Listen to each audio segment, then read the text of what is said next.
విజయనగరం జిల్లా దత్తిరాజేరు మండలం దత్తి గ్రామంలో ఇది మంచు ప్రభుత్వం అనే కార్యక్రమంలో పాల్గొన్న మంత్రి శ్రీ కొండపల్లి శ్రీనివాస్ గారు తెలుగుదేశం బీజేపీ జనసేన ఉమ్మడి ప్రభుత్వం రాష్ట్రాన్ని అభివృద్ధి వైపు నడిపిస్తూ సంక్షేమం అందిస్తూ ఇది మంచి ప్రభుత్వం అని ప్రజల చేత అనిపించుకుంటుందని రాష్ట్ర ఎంఎస్ఎంఈ సర్ఫ్ ఎన్ఆర్ఐ రిలేషన్స్ మంత్రి శ్రీ కొండపల్లి శ్రీనివాస్ గారు అన్నారు.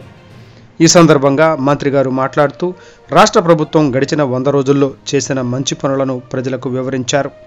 రాష్ట్ర ప్రభుత్వం ఆర్థిక సంక్షోభంలో ఉన్నప్పటికీ మొదటి 100 రోజుల్లోనే అనిపించుకుంటుందని పేర్కొన్నారు.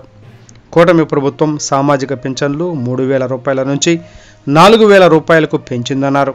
ఈ కార్యక్రమంలో అధికారులు, మండల తెలుగుదేశం నాయకులు, బీజేపీ నాయకులు, జనసేన మండల నాయకులు, కార్యకర్తలు, ప్రజలు పాల్గొన్నారు.